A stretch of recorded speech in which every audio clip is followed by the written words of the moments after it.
Olá, amigos e amigas, Diácono Beto Brescancin, da Paróquia São Miguel Arcanjo, da Arquidiocese de Maringá, para o nosso 35º estudo sobre Gênesis 1 a 11, onde estamos estudando a história do dilúvio. Iniciemos o nosso encontro invocando a Trindade Santa, Pai, Filho e Espírito Santo. Amém. Se você ainda não é inscrito no nosso canal, se inscreva, aperte o sininho, compartilhe com seus amigos e familiares e esteja junto conosco nesta obra de evangelização. No encontro de hoje nós vamos olhar 3 pontos importantes. Primeiro, nós vamos olhar sobre a nova alimentação que é colocada nesse texto. Depois nós vamos olhar sobre os dilúvios de hoje, os homens que provocam dilúvios, e depois sobre a origem de vários povos. E aí vamos fazer um fecho dessa história tão bonita. Nova alimentação. Outro ponto que nos chama a atenção no capítulo 9, versículo 3, está que Deus permite que tudo aquilo que se mova sirva de alimento. Vejamos o texto, Gênesis 9, 3. Tudo que vive e se move servirá de alimento para vocês, e a vocês eu entrego tudo, como já lhes havia entregue os vegetais. Quando a gente olha em Gênesis 1, 29, o homem podia comer única e exclusivamente vegetais. Estava junto no paraíso com os animais e não podia se alimentar dele. Porém, agora, em Gênesis 9, 3, tudo que se move pode se servir de alimento. Não há mais essa obrigação de ser como que vegetariano, como antes. A exceção está no sangue, porque para os judeus é fonte da vida, é onde está o espírito, a alma do ser vivente. Comer carne com sangue é como comer a vida. Então eles faziam todo um processo, quase que um ritual ali, para tirar o sangue. Então a carne com sangue passou a ser proibida. E carne de porco, diácono? Carne de porco também pode ser comida, gente. Mas o porco, olha, é um animal impuro. Isso é dentro do Antigo Testamento. No Novo Testamento nós já temos algo um pouco diferente. Os judeus não comiam. Hoje a carne de porco é uma das mais comidas no mundo e não há problema nenhum. O exagero é problema, mas a carne não.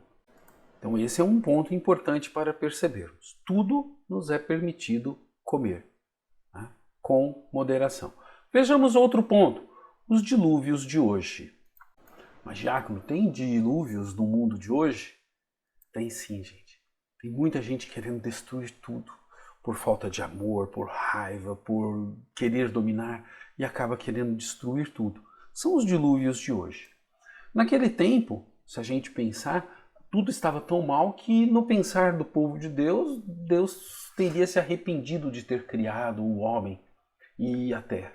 Mas será que o mundo de hoje é diferente? Tem gente falando que a única solução é soltar uma bomba, explodir tudo e recomeçar. Este acabar com tudo não seria uma nova forma de dilúvio? O dilúvio tem como causa o aumento da violência e o uso incorreto do nome de Deus para explorar. Hoje existe violência, o mundo é violento, nós temos aborto, nós temos drogas, nós temos consumismo, nós temos miséria, nós temos fome, nós temos guerras, nós temos violência sexual, nós temos escravidão ainda. E tem muita gente usando o nome de Deus em vão. Opa, tem gente usando? Tem. Se você não pagar o dízimo, tem gente usando Deus para ganhar dinheiro. Olha essas religiões mediáticas que estão por aí. Antes do cara fazer qualquer coisa, ele tem que ter um programa no rádio, uma televisão, para poder manipular as pessoas. Alguém chegou ao ponto de falar assim, se você quer um salário de 15 mil reais, pague 1.500 reais de dízimo. E aí Deus vai te dar, você está obrigando Deus a te dar um salário de 15 mil porque você está recolhendo 10%. Outro falou uma vez assim, Deus me revelou que nesse Natal, nesse final de ano, não é para você pagar o dízimo, mas o trízimo. 10% para o Pai, 10% para o Filho e 10% para o Espírito Santo. Isso é manipulação da religião, tá, gente? E manipulação feia mesmo. Então, será que nós não temos hoje motivos para dilúvio? Queríamos, olhando pelo texto bíblico. Mas Deus nos deu o livre-arbítrio e fez aliança conosco. E ao fazer essa aliança, Deus está cumprindo integralmente. Porque hoje a religião está sendo muito usada para dominar, para manipular, para enriquecer, e muita gente só se comunicando pela violência. Então, o dilúvio poderia ser uma consequência da ação do próprio homem. Se afasta de Deus, destrói o mundo e destrói essa religião que religa o homem a Deus, fazendo com que o homem fique desligado de Deus. Agora nós vamos olhar como que a Bíblia retrata a origem de vários povos. A origem de vários povos. No capítulo 10 do livro de Gênesis, temos uma grande lista genealógica dos descendentes de Noé. Entender essa lista é importante, pois os autores bíblicos nos mostram a vida humana desde Adão, passando por muitas gerações até chegar a Abraão, o pai do povo judeu. Esta lista fala dos filhos de Noé e de sua descendência, visando ligar o primeiro homem a Abraão, que vai se dar logo depois. Ela nos mostra como os povos se multiplicaram, inclusive com cor de pele diferente. A questão das línguas diferentes será tratada no próximo capítulo, no 11, com a Torre de Babel, que é o nosso próximo estudo. Nesta genealogia, vemos os 3 filhos de Noé dando origem a 70 povos. Eis os 3 ramos da linhagem de Noé. Os jafetitas, que descendem de seu filho Jafé, os camitas, que descendem do seu filho Cã, e os semitas, que descendem de seu filho Sam. Cada uma destas descendências representa um povo ou um grupo dos povos conhecidos naquele momento.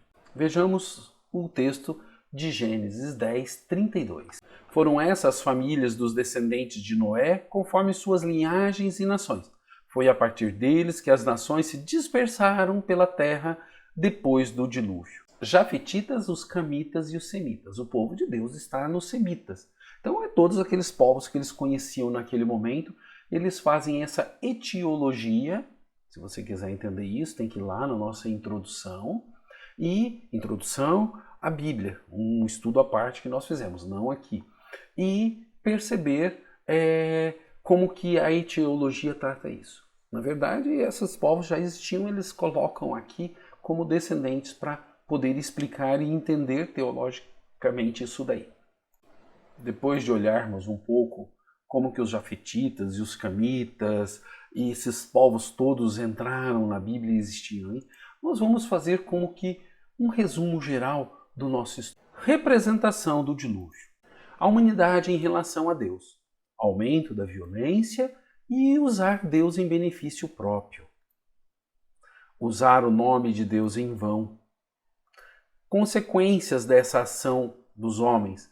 Caos e aumento da violência. Deus em relação à humanidade. Protege o justo. Constrói a arca. Salva a vida da extinção. E faz uma grande aliança, a primeira aliança. Consequência da ação de Deus, mostra de amor. Ou seja, se você olhar bem, a humanidade tem um aumento de violência com um uso desenfreado e progressivo do nome de Deus para a dominação. Consequência, caos geral. E como que Deus agiu em relação à humanidade? Protegeu o justo, construiu a arca, salvou a vida da extinção e ainda fez uma aliança. Isso é uma grande mostra de amor. Vamos fazer um fecho sobre isso agora. As histórias, essas histórias de Adão e Eva, Caim e Abel e dilúvio estão numa sequência. E elas vão mostrando um aumento progressivo de rompimento com Deus. Com Adão e Eva, o primeiro casal rompe com Deus ao comer do fruto da árvore que era proibido. 2 árvores, do conhecimento e da vida eterna. Eles comem da árvore do conhecimento e para não comer da árvore da vida eterna são colocados para fora. Caim e Abel já é um passo além do rompimento. Porque agora, se Adão e Eva falou que Deus não é pai e desobedeceram a Deus, Caim e Abel, principalmente o Caim, não vai tratar o seu irmão como irmão, mas como um estranho, um adversário, e vai matar o seu irmão. Agora nós temos um terceiro ponto desse rompimento. Toda a humanidade já se comunica pela violência e, ao comunicar-se pela violência, leva isso ao ponto de usar o nome de Deus para explorar a outra pessoa. Então nós temos o terceiro ponto do rompimento. Então essas histórias estão teologicamente ligadas e mostrando gradativamente como o homem vai rompendo com Deus. A ponto de, no dilúvio, Deus fala assim, ó, não dá mais. Não tenho mais condições. E vem o dilúvio, mas por causa do justo, Deus não destrói tudo e faz uma aliança falando, olha, daqui por diante vocês terão um livre-arbítrio e eu não destruirei mais a humanidade. Devemos entender que hoje temos diversas religiões, todas falando de Deus, mas nem todas falando corretamente de Deus. Vá lá na tua Bíblia, pegue Jó 42:7. Os 3 amigos que defendiam Deus ferrenhamente, Deus fala assim, estou indignado contra ti e teus amigos porque não falaste corretamente de mim como fez meu servo Jó. Jó o tempo todo ataca Deus, mas os amigos parecem defender Deus, mas defendem uma falsa imagem de Deus. A religião, ela deve nos religar a Deus e não nos afastar de Deus, tornando Deus um fardo para nós. Por isso que Jesus falou, o meu fardo é leve. Não é leve ser cristão verdadeiro, autêntico, mas não é tão pesado quanto uma falsa religião que não realiza. Então a religião que não nos religa ao Deus verdadeiro é falsa religião. Trazendo isso para os dias de hoje, quantas pessoas usam de Deus para ganhar dinheiro ou fama? Ai, Deus me abençoou. Olha, Deus um dia vai te abençoar e você... Opa! Isso tem fatores econômicos e não apenas a bênção de Deus. Quando falam que Deus abençoou, que são enviadas por Ele, mas no fundo manipulam as pessoas apenas com objetivos financeiros ou políticos. Não podemos esquecer que manipular a imagem de Deus é uma forma de violência contra Deus e contra as pessoas. Porque Deus é amor e liberdade. Conhecereis a verdade e a verdade vos libertará. Devemos ressaltar que se queremos aceitar Deus, devemos aceitá-lo como Ele é. Somos nós que devemos mudar para nos aproximarmos de Deus, para nos religarmos a Deus. Isso chama-se conversão. Quando queremos que Deus mude para que o aceitemos, é uma falsa religião, né? E não vai dar certo. Outro ponto está na violência que passou do âmbito pessoal, Caim e Abel, por exemplo, para o âmbito coletivo, já com a história de Lameque e a própria história do dilúvio. Na história do dilúvio, todo mundo se relaciona pela violência um com o outro e usando Deus para manipular e violentar os outros. Ela nos mostra o pensar sobre o justo, pois a humanidade não foi exterminada por causa de um justo. Abraão tem uma história bonita dessa, né? Mas você vai destruir tudo por causa de... Se tiver 50 justos. Não, não vou destruir. E 40. E vem até 1. Né? Ou seja, Deus não vai destruir, porque sempre haverá um justo. Ele nos leva a pensar sobre isso. E será que hoje nós temos pessoas justas? Nós não podemos ser negativos. Temos sim. Muitas pessoas justas, muitas pessoas boas, muitas pessoas que fazem o bem. Nem tudo está perdido. Às vezes é apenas o nosso olhar que está muito desanimado diante de tantas coisas. O dilúvio nos leva ao tema do extermínio. E podemos perguntar se ainda hoje isso acontece. Durante a Segunda Guerra Mundial, que foi de 1939 a 1945, os alemães mataram 6 milhões de judeus. Mas o objetivo era o extermínio do povo judeu. Não conseguiram, graças a Deus.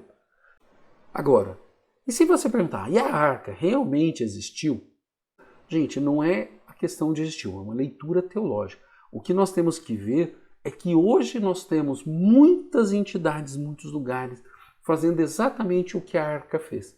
Quando você pega um albergue, quando você pega uma casa para mães que foram abandonadas pelos maridos, quando você pega uma casa que cuida de crianças, de idosos, esses lar de velhinhos que tem por aí, hospitais filantrópicos, casas de recuperação de drogados, não são todas uma arca?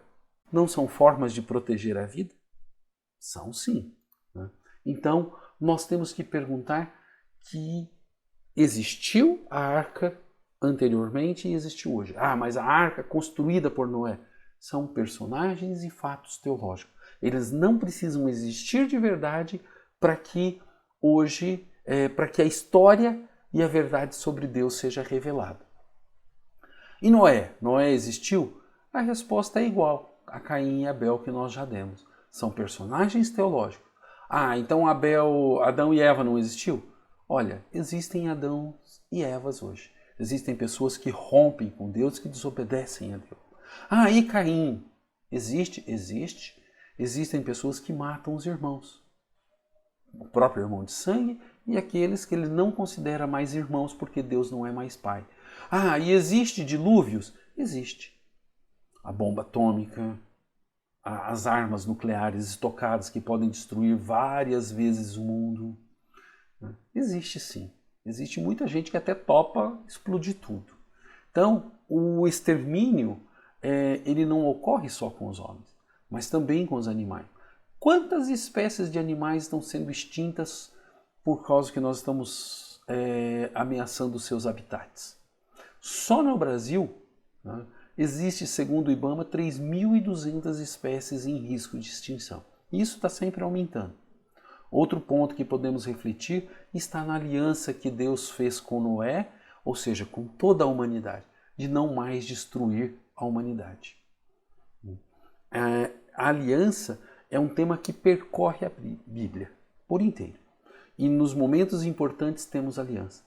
Aliança com Noé, aliança com Abraão, aliança com Moisés e a aliança com Jesus Cristo, a nova e eterna aliança. Depois dessa não tem mais.